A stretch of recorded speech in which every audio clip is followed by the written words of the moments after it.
welcome back to my channel, and today I am bringing you my review of sorts of this beautiful and annoying series, The Unwanteds Quests by Lisa McMann, which is the spin-off series to The Unwanteds, just in case you didn't know. So let me tell you, I finished the Dragon Fury yesterday, right?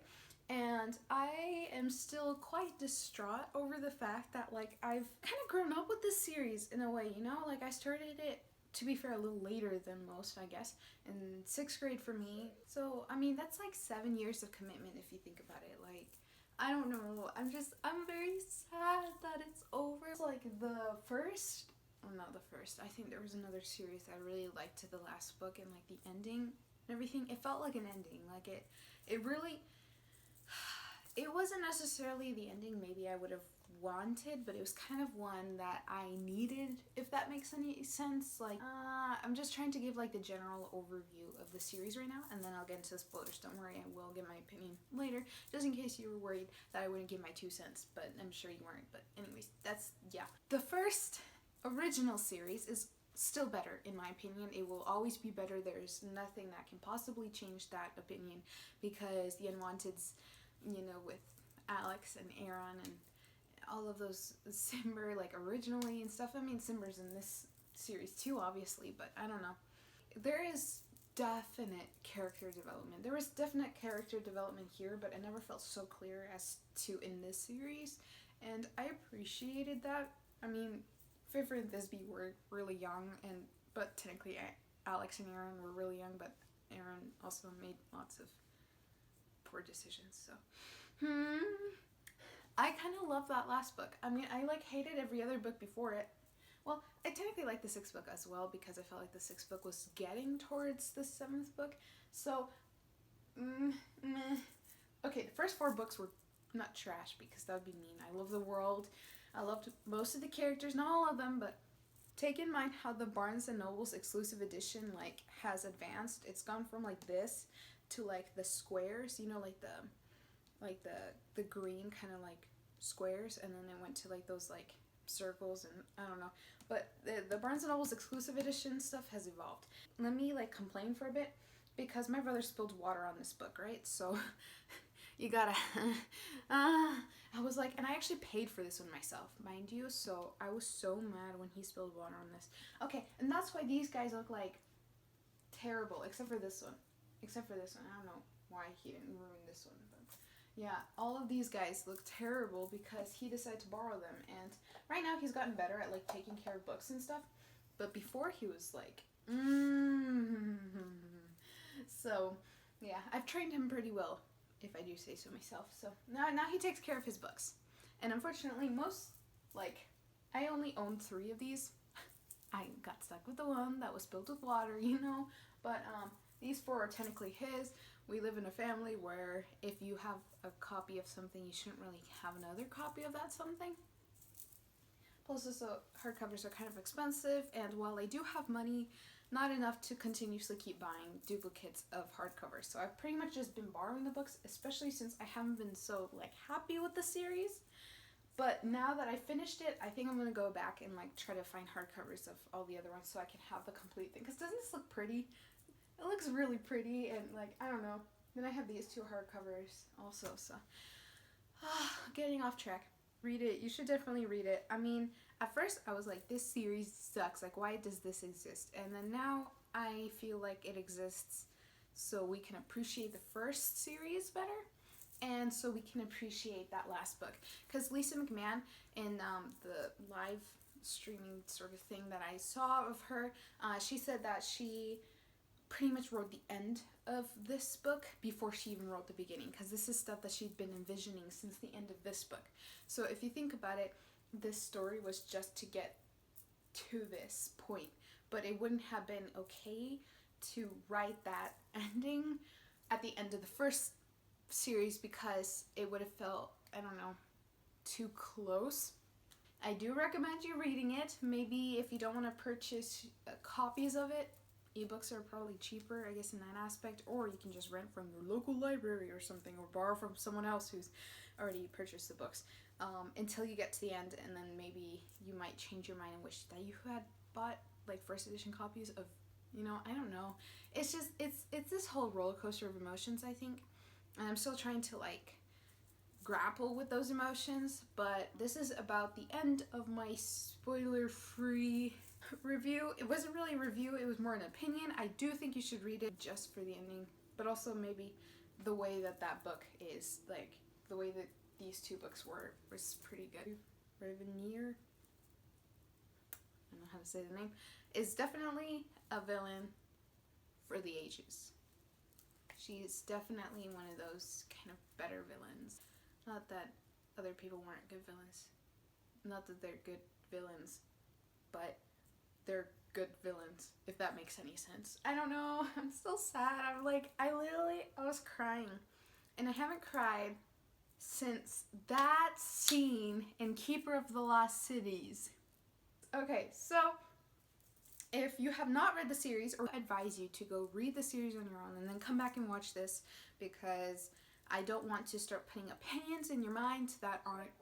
Okay, so I already gave my overview kind of what I felt about the series. There's definite development. The world is solid. The villain is solid. The main characters end up solid, though I have to say they were on pretty shaky ground for most of the time, especially Thisbe. I still have a hard time really understanding her because I just really dislike her. Fiffer is more relatable, and I will address my general opinion about the last book. I'm not going to go into specifics about the previous books, mainly because I used to not actually like take notes in each of them, and I also don't really have time to go and reread all of them, at least not right now, especially since I'm still like settling in on the 7th book. Eventually I will reread them. Hopefully I can maybe get a better copy, you know, because they're falling apart. I don't know if like I open it, if it'll just like cut in half, you know. Also, I'm scared to see if my brother like stained something in one of those, and it would make me kind of upset. Just a little. So anyways, this is the beautiful cover of the book. Woo! Dragon Fury, wah! Okay, this one came out like a little whiles ago, so I'm a little late to the game, but honestly not too bad. I really did want to finish the series though, so that's why I got a head start on this. And since I finished this one, I am starting, by the way, on the Arusha 3, so details to come on that in another video. So, the ending made me cry, and then there were parts where I really did like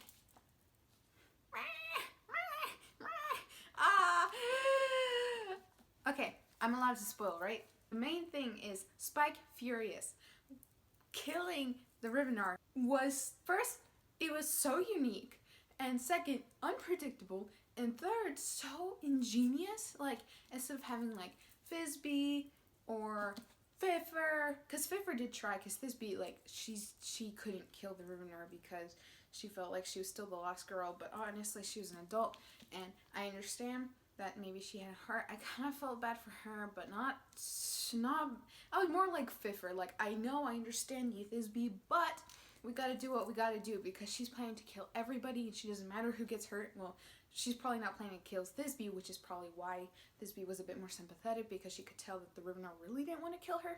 But, you know, that did not exactly translate over to Fiffer, because she was more Stowe-like, you know?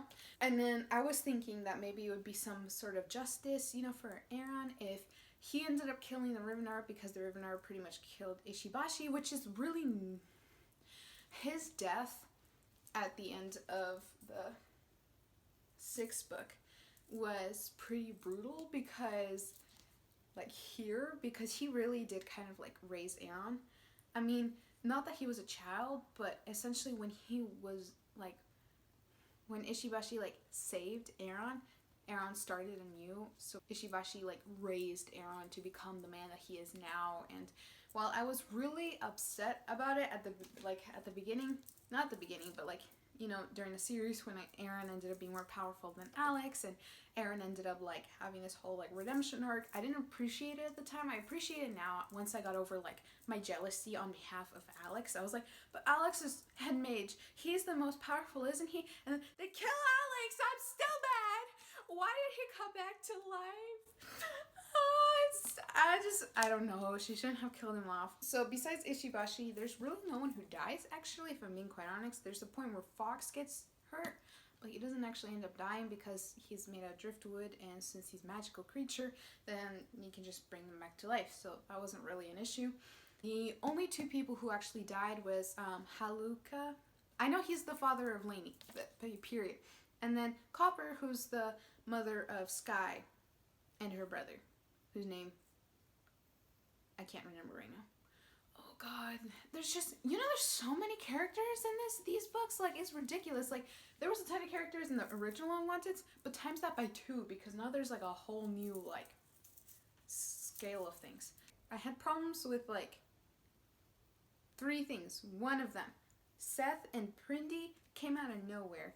Like literally everyone ends up with somebody, which is cute, I guess, in the long run, but also didn't really, I would have liked to have seen something a bit more for Seth because he was so kind of important in the first couple books, and he just kind of sort of faded away. Like we got some Seth here, but not as much like here in the middle-ish.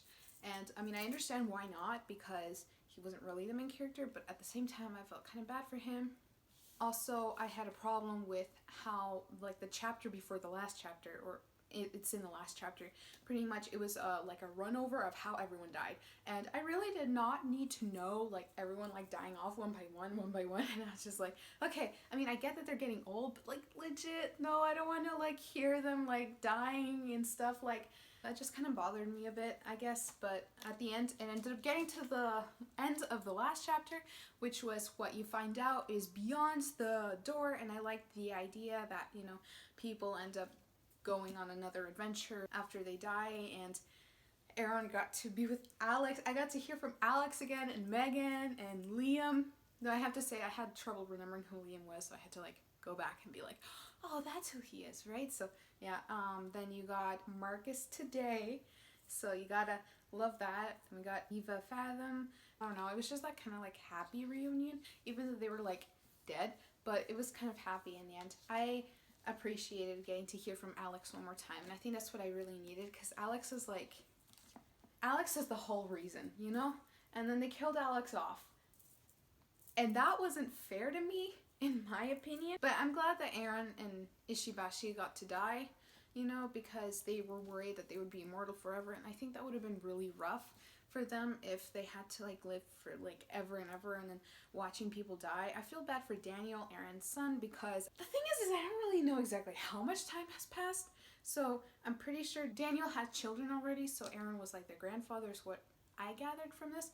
But still, I don't know, it was like such a time jump and everything, because it was like you did not slow-mo but like fast-mo or something like that. Like you were recording something, and then it was just kind of like sped up like times 10, so you just got to see, oh, then Karina died, Sean died, then like, you know, Aaron died, and like other people died, and like other people were getting like super feeble and weak and stuff, and I'm like, I didn't need to read about like the original Unwanteds crew like just dying off like apples falling from a tree. Like that was kind of rough at the end, I have to say, but it was good. Thisbe, what is kind of surprising to me is that like Thisbe is supposed to be evil, right? But she can't actually kill anybody. I don't know if it's just the Rivener that she can't kill, or if she actually like can't physically get herself to kill somebody. Fiffer ended up killing Frida Stubbs. And then she had no qualms about killing the Rivener, which I understand. But like, isn't she supposed to be the good one, I guess? Good versus evil sort of thing. That wasn't really super explained upon, but also makes sense, I guess, in its own right. This is just kind of my overall opinion about this. It's not really anything concrete. It's kind of all scattered around. But this is me talking about this just in case you wanted to, you know, sympathize with someone. Leave something in the comments down below.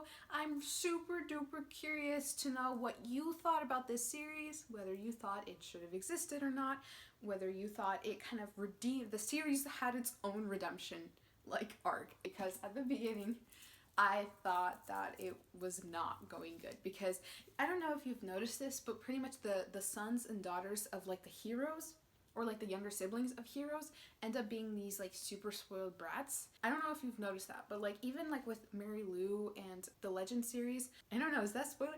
Well, anyways, Day's younger brother, he ends up kind of being a little spoiled brat at the end, because like he's like, oh, my brother is like so this and that and everything. And for example, Harry Potter's son, he's like a spoiled brat. And I've heard from the Selection series that the original couple, their daughter, is also kind of like a spoiled brat. So have you like noticed that? It's kind of like a recurring trend. So for me in this series, I felt like that was the same problem, because they grew up in such a good world. They were kind of resentful of their brothers, of their, you know, mothers. It's kind of that problem that I've seen. It ended up fixing itself. So I have to thank Lisa McMann for giving me 7 years of happiness, sadness, and joy, and depression, and anger. So much anger at this series specifically, but it ended up being super worth it. If you're watching this and you're deciding whether or not to read it, I definitely think you should read it. And my apologies if I spoiled something. I did warn you though that I would spoil something. It's kind of sporadic spoiling, and I probably didn't spoil everything because I can't remember everything. Been a bit since like I read each book whenever it came out. Now I've read this one, and now I'm going to go in Unwanted's withdrawal, you know, next year when there's no more Unwanted's books. But I'm kind of glad that it ended this year. So like it ended with my senior year of high school, so now I get to start a new chapter with Lisa McMann, you know, with Clarissa the mouse, the brave mouse or something. The cover's so cute. I don't think I'd buy that book though, but maybe when it comes out in paperback, just because I love Lisa McMann and I respect her for this series, I might end up getting it, but I'm not sure if I will. It's about a mouse. I don't know. I just thought it was hilarious. She went from this to mouse, but you know, respect the mouse. So maybe. Thanks for listening to my half-baked review, you know, my rambling review. This is kind of me baking, so I don't actually follow the recipe. I just kind of put ingredients and hope it turns out well. So I just kind of talked and I hoped it turned out well, sort of. Don't forget to leave a comment about how you feel about this series. I'm really want to know your opinion and what you think about it. So don't forget to subscribe, like, and leave that comment. So I will eventually be doing 2 videos. One, Keeper of the Lost Cities related, because this is basically the point of my channel. Not really, but it's kind of leaning more towards that, as I can see that most of my videos are about Keeper of the Lost Cities, and I'm not ashamed about it. So I will let you know my ranking of the Keeper of the Lost Cities books, and after that I would like to know what your ranking is, so definitely start thinking about that. And then I will also update you on the Arusha series whenever I get around to it, because Roshni Chokshi deserves that video. So if you haven't checked out the video about me meeting Roshni Chokshi, you should definitely check that out and stay until the end. There's a little like surprise at the end. Again, thanks guys for listening, watching, sticking around, and keep loving, keep reading, keep loving to read, and I'll see you in another video.